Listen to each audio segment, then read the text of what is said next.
but something far more horrifying. Living parasites typically found only in dogs' hearts, now migrating through a human's body. Stay with us as we uncover the shocking truth behind Robert Bennett's mysterious condition, and the fight to save a man from an invisible enemy that had made his body its home. Before we jump back in, tell us where you're tuning in from, and if this story touches you, make sure you're subscribed, because tomorrow I've saved something extra special for you. Robert Bennett stood in front of his bathroom mirror examining the cluster of angry red welts along his forearm. The morning sunlight streaming through the small window illuminated each raised bump on his pale skin. He winced as he ran his fingertips over them, each touch sending a wave of itching that threatened to drive him mad. This marked the 5th consecutive morning he'd woken to find new bites. He reached for the calamine lotion on the countertop, applying it generously to the inflamed areas. The cool sensation provided momentary relief, but Robert knew from experience that the rest bite would be brief soon. The itching would return with a vengeance. Damned bed bugs, he muttered, screwing the cap back onto the bottle. Thought I'd gotten rid of you all at 62. Robert had expected retirement to bring peaceful mornings with coffee on his porch, not this daily horror show. After 38 years sorting mail at the Mapleton post office, he'd earned his rest instead.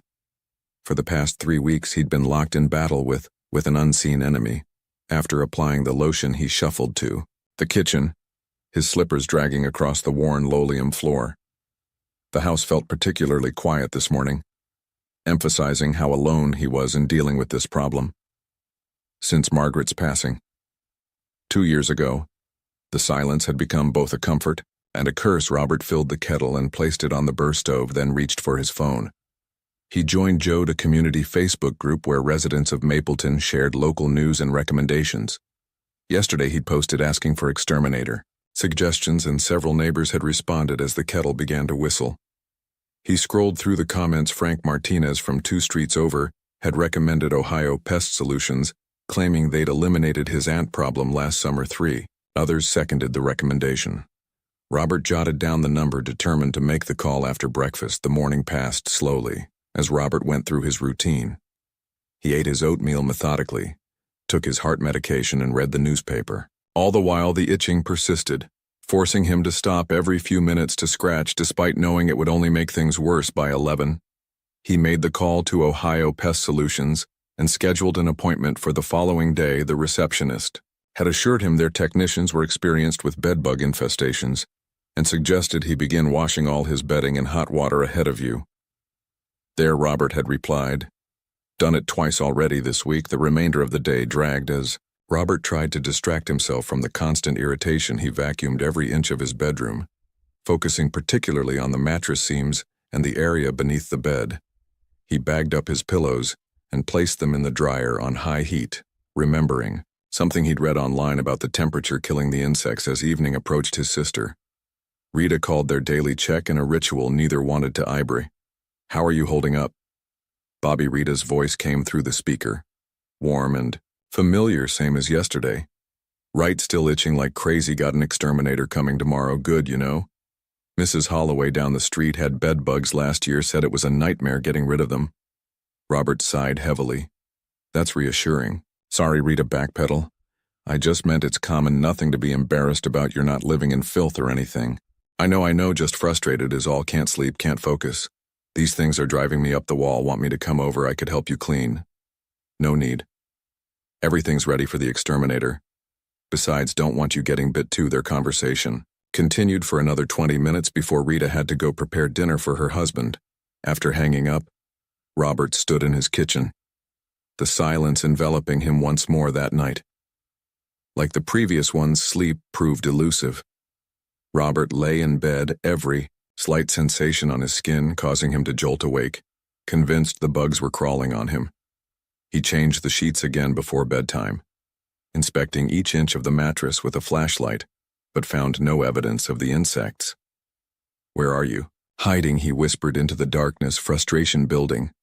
The alarm clock's red digits marked the slow passage of time: 11:42, 12:15, 1:37. By the time morning arrived, Robert had managed perhaps 3 hours of fragmented sleep. He rose feeling worse than when he'd gone to bed. The mirror revealed what he already knew.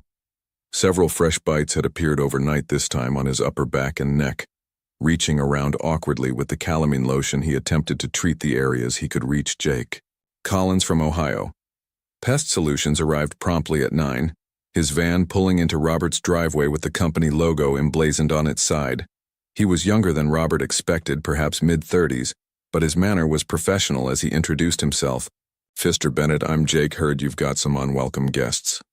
Robert nodded, ushering him inside. "Been dealing with them for weeks now, can't seem to get rid of them, no matter what I try." Jake sat down his equipment case in the hallway and pulled out a clipboard. "Tell me what you've been experiencing exactly." "Wake up every morning with new bites," Robert explained, rolling up his sleeve to feel the welts on his arm. "They itch like hell. I've washed everything. Vacuumed, sprayed, store-bought. Insecticide, nothing works." Jake examined Robert's arm with a practiced eye. "And you're only noticing new bites in the morning, not during the day?" "That's right. Only after I've been sleeping. Classic bedbug behavior." Jake nodded. "Their nocturnal feed. While you're asleep, mind if I inspect your bedroom?" Robert led him upstairs to the small bedroom where the floral wallpaper Margaret had chosen 20 years ago still adorned the walls. Jake donned gloves and began a methodical examination, starting with the bed. He stripped the sheets, inspected the mattress seams with a flashlight, checked the headboard, and looked behind picture frames. After 30 minutes of thorough searching, Jake's expression had shifted from confident to puzzled. He moved to the dresser, checking behind it and underneath each drawer, finding anything. Robert asked anxiously. Jake straightened up, perplexed. "That's just it, Mr. Bennett. I'm not finding any evidence of bedbugs, no casings, no feel spots, no bugs themselves. But what about the bites?" Robert gestured to his arms and neck. "I'm not disputing you're being bitten by something," Jake replied, continuing his search around the baseboards. "But bedbugs leave signs, mold skins, blood stains on sheets, dark feel spots. I'm not seeing any of that here." Robert felt a wave of frustration. "So what's causing this?" Jake spent another hour checking the entire house, paying special attention to the living room sofa, other furniture, and even the basement. When he finally packed up his equipment, his conclusion remained unchanged. "Mr. Bennett, I can't in good conscience treat your home for bedbugs when I can't find any evidence they're here. Those bites could be from something else.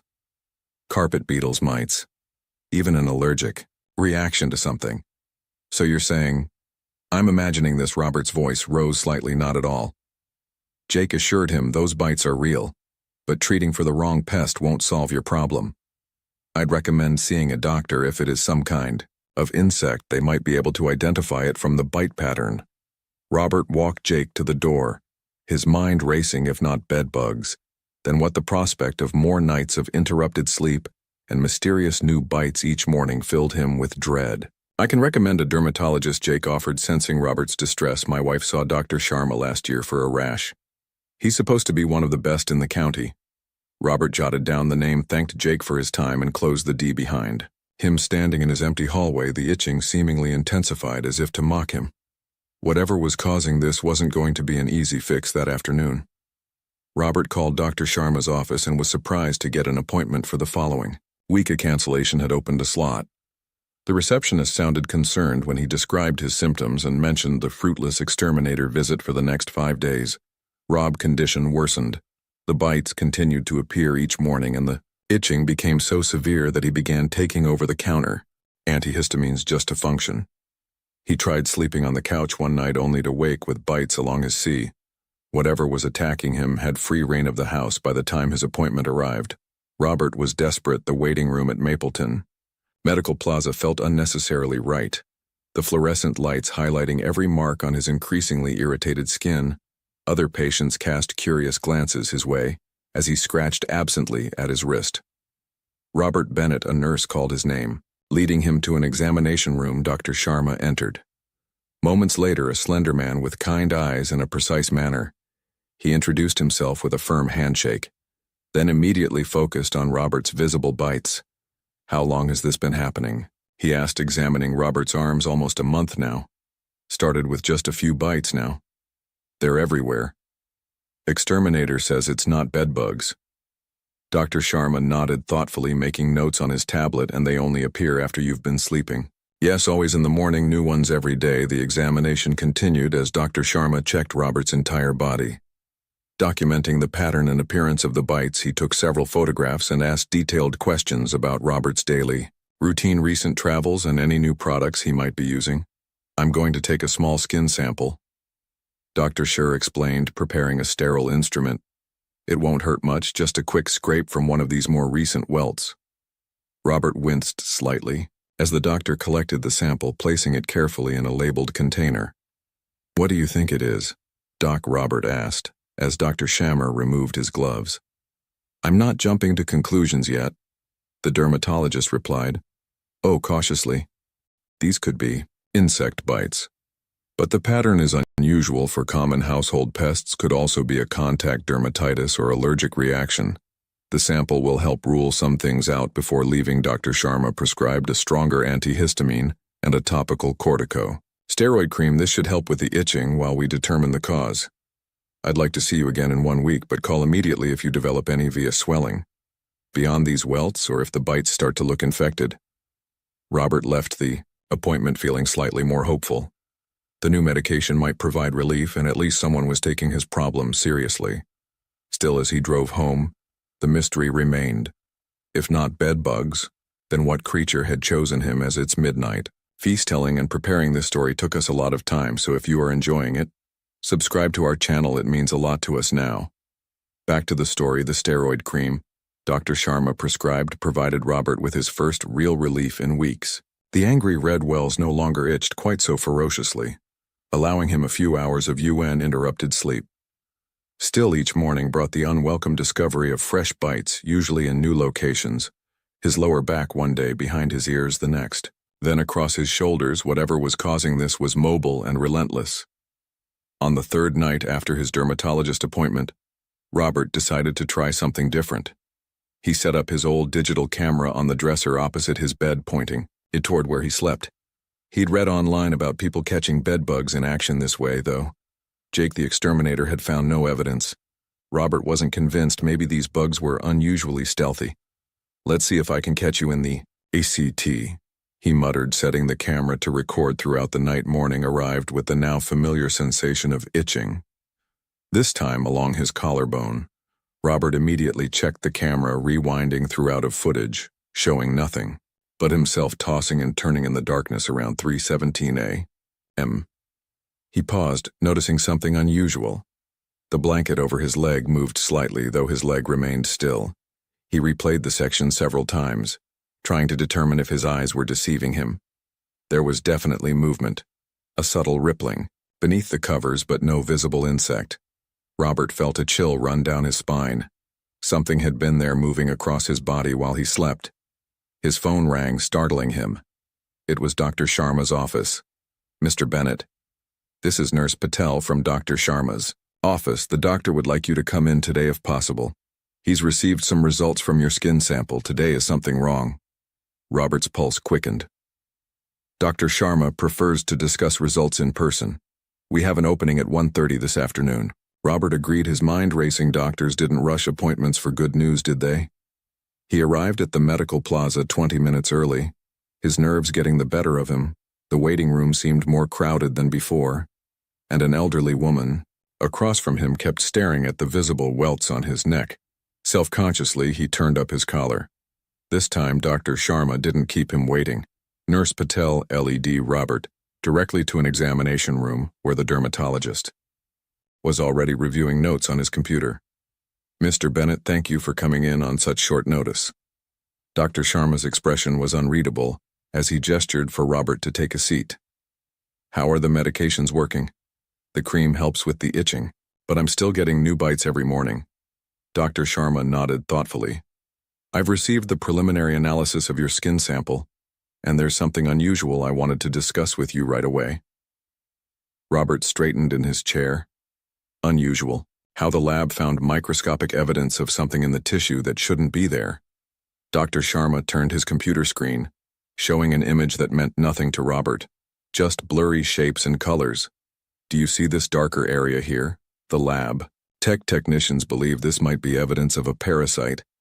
Not insect bites as we initially thought, a parasite." Robert repeated the word, sounding ominous, like a worm or something. "Potentially, Yes, this is outside my immediate expertise, which is why I'd like to refer you to an infectious disease specialist, Dr. Lydia Okafor at Cleveland Medical Center. Is excellent. I've already spoken with her about your case, and she's agreed to see you tomorrow morning. Robert's mouth went dry tomorrow. That fast, I believe we should move quickly, Mr. Bennett. While there's no immediate danger if there is a parasitic infection, early intervention is important. The weight of Dr. Sharma's words settled heavily on Robert's shoulders. He'd come in expecting to hear about an unusual allergic reaction or rare insect bite instead. He was facing something that sounded far worse. These parasites, are they contagious? Should I be worried about my sister? She visits regularly.